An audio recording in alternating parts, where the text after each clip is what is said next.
प्यारे बच्चों, स्वागत है आपका हमारे इस वीडियो क्लास में, जिसमें आज हम अध्ययन करेंगे क्लास 10th की मैथ प्रश्नावली 1.3 का क्वेश्चन नंबर 3 है।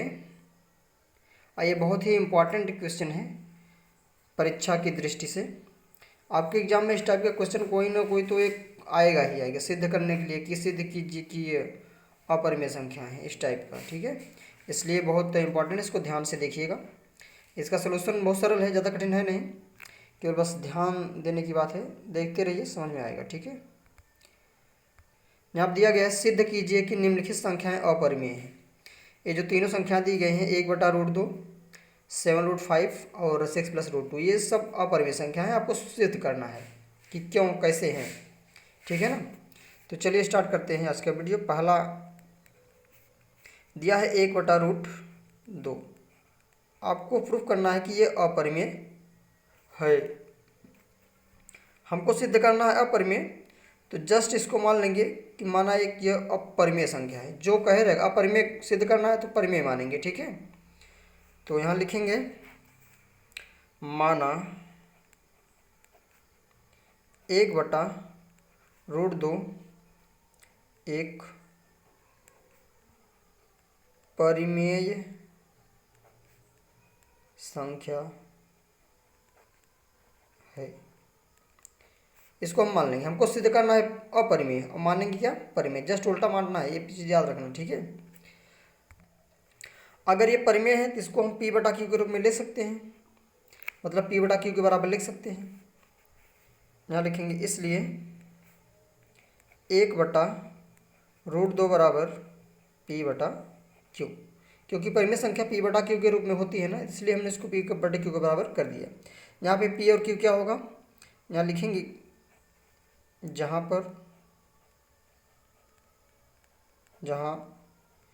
P और Q एक पूर्णांक है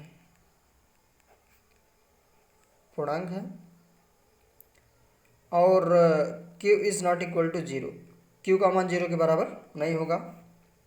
और main condition HCF of PQ का मस 1 होना चाहिए। ये इंपॉर्टेंट बात है, इसको याद रखेंगे। ये भी लिखना है PQ क्या है, पूर्णांक है, और Q का मान 0 के बराबर नहीं होना चाहिए। और PQ का HCF जो होगा 1 के अलावा दूसरा कुछ नहीं होगा। ये आपको लिखना बहुत ज़रूरी है, बहुत मेन इंपॉर्टेंट है, बहुत ज़रूरी है ये। ठीक है, अगला स्टेप क्या करेंगे, हम इसका परिमेयीकरण कर देते हैं, क्योंकि रूट वाली संख्या अगर हर में होती है तो उसका परिमेयीकरण किया जाता है। तो इसका परिमेयीकरण कर दीजिए। परिमेय करने का मतलब समझते हैं, नीचे √2 है तो अंश में भी √2 का गुणा कर दो, हर में भी √2 का गुणा कर दो। तो हम यहाँ पर भी √2 का गुणा कर देते हैं और यहाँ पर भी √2 का गुणा कर देते हैं, और ये वाला जस का तस लिख लिया जाएगा। अब अंश हो जाएगा, इधर ये लगाते चलिए इक्वल का चिन्ह, यहाँ पे √2 आएगा, 1 का गुणा इसमें करेंगे तो इतना ही प्राप्त होगा। √2 में √2 का गुणा करेंगे 2 आएगा, इज इक्वल टू P/Q रहेगा। या फिर इसको लिखा जा सकता है, तिरक गुणा कर दो, √2 बराबर इसका तिरक गुणा इधर हो जाएगा, होगा 2P/Q। अब यहाँ पे समझिए, समझने वाली बात है, ये P/Q के रूप का है। ठीक है, P/Q के रूप का है, इसका मतलब ये परिमेय है। और हम जानते हैं कि रूट वाली संख्या क्या होती हैं, अपरिमेय होती हैं। ये अपरिमेय है और ये परिमेय है। ये कैसा कभी हो सकता है कि भाई अपरिमेय और परिमेय दोनों बराबर हों, इम्पॉसिबल है ये। मतलब हमारी अवधारणा यहाँ पे गलत साबित हो रही है कि परिमेय संख्या अपरिमेय के बराबर नहीं हो सकती है। ठीक है, तो यहाँ पर हम लिखेंगे चूँकि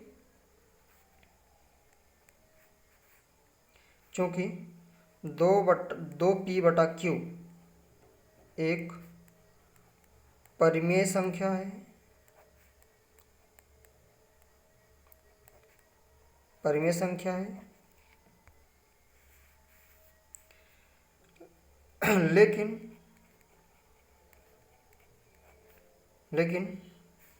√2 एक अपरिमेय संख्या है, अपरिमेय संख्या है। रूट वाली संख्याएं अपरिमेय होती है। ये भी हम ये भी जानते हैं कि ये संख्या अपरिमेय है और ये परिमेय है। तो ये लिख देंगे हम इसी प्रकार, जो जानते हैं वही लिख देंगे। टू पी बटा क्यू एक परिमेय संख्या है, लेकिन रूट दो एक अपरिमेय संख्या है। अतः हमारी कल्पना विरोधाभास है। ये कल्पना क्या है हमारी? विरोधाभास है। ये बराबर कभी नहीं हो सकता है। ठीक है, यहाँ लिखेंगे अतः हमारी कल्पना विरोधाभास प्रकट होती है, प्रकट होती है। इसलिए 1/√2 एक अपरिमेय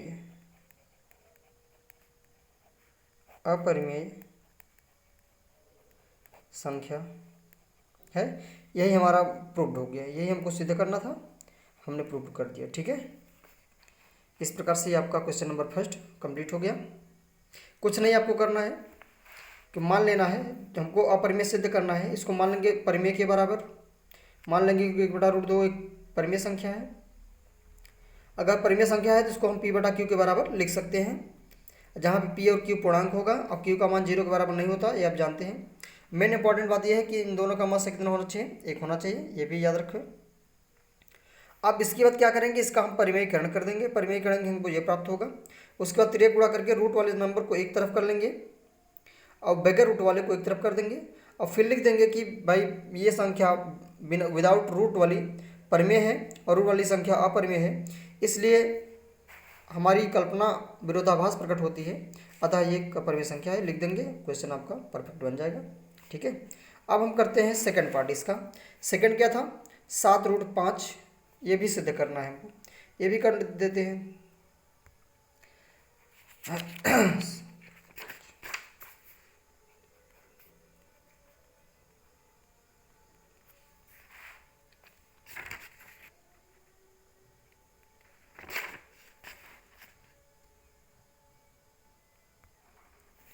यहाँ लिखेंगे हल।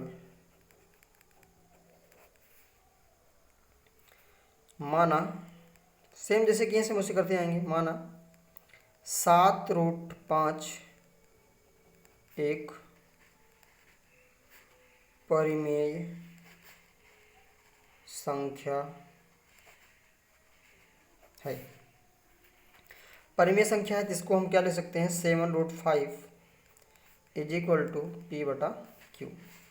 ये आप लिखेंगे, पुरानी बात जो अब तक लिखते आए हैं, जहाँ p और q सह अभाज्य है।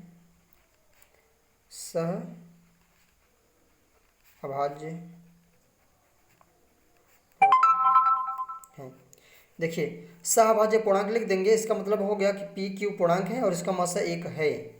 ठीक है, दोनों काम हो जाएगा। सहभाज्य उसको कहते हैं, इसका मास 1 होगा, सहभाज्य कहा जाएगा। ठीक है, और क्यू का मान 0 के बराबर नहीं है, ये बच्चा बस लिख देंगे। अब इसके बाद क्या करेंगे?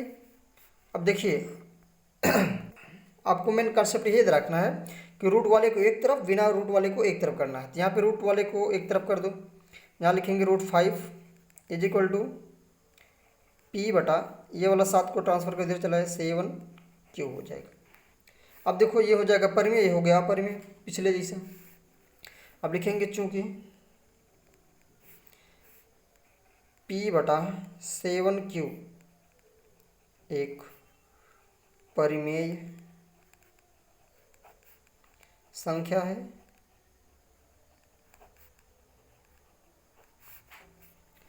तथा √5 एक अपरिमेय संख्या है।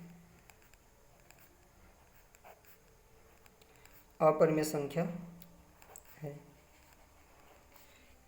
इस प्रश्नावली का पहला क्वेश्चन यही था, सिद्ध कीजिए कि √5 एक अपरिमेय संख्या है। इसको हम सिद्ध भी किए थे कि √5 एक अपरिमेय संख्या है, और यहाँ आ भी गया। अब हम जानते हैं कि ये अपरिमेय संख्या है, ये परिमेय संख्या है, अतः ये बराबर नहीं हो सकता। मतलब हमारी कल्पना क्या है? विरोधाभास है।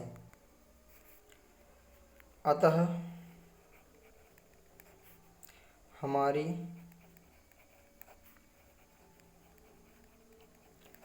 कल्पना विरोधाभास प्रकट होती है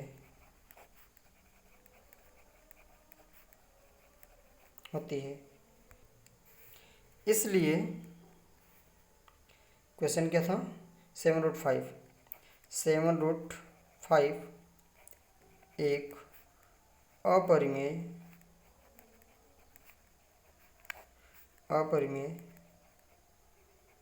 संख्या है। प्रूव्ड हो गया, ये भी सिद्ध हो गया कि एक अपरिमेय संख्या है। अब इस क्वेश्चन का थर्ड पार्ट देखते हैं। तीसरा पार्ट क्या है?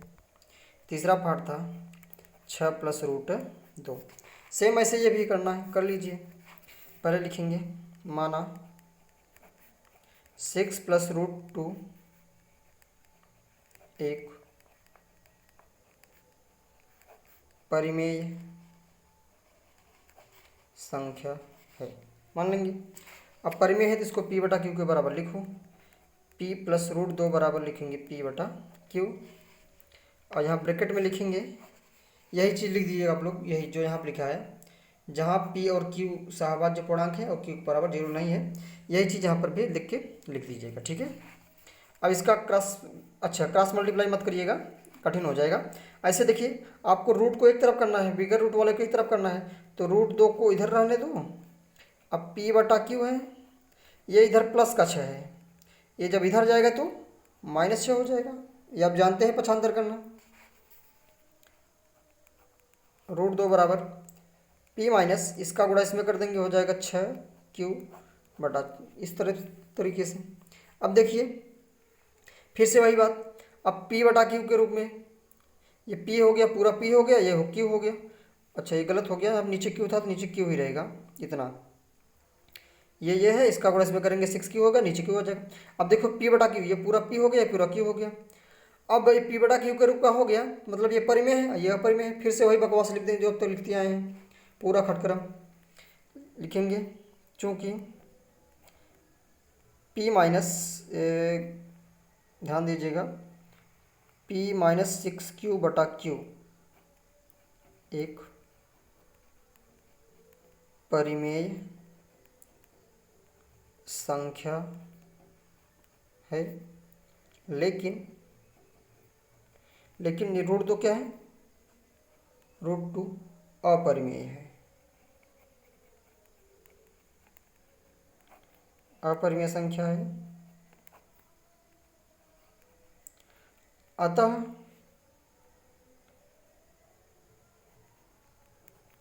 हमारी अवधारणा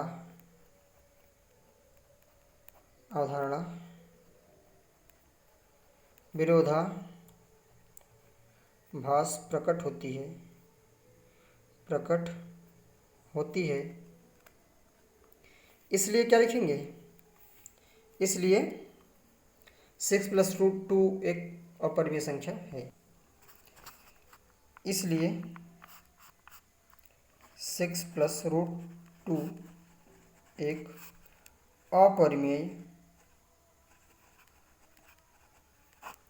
अपरिमेय संख्या है। ये भी प्रूव्ड हो गया, सिद्ध हो गया, ठीक है प्यारे बच्चों। अगर आपको हमारा वीडियो अच्छा लगा तो हमारे वीडियो को लाइक करिए, शेयर करिए, ज़्यादा से ज़्यादा शेयर करिए, और चैनल को सब्सक्राइब करके रखिए ताकि आने वाले हर वीडियो की नोटिफिकेशन आपको मिल सके और हमारी वीडियो को सबसे पहले आप देख सकें।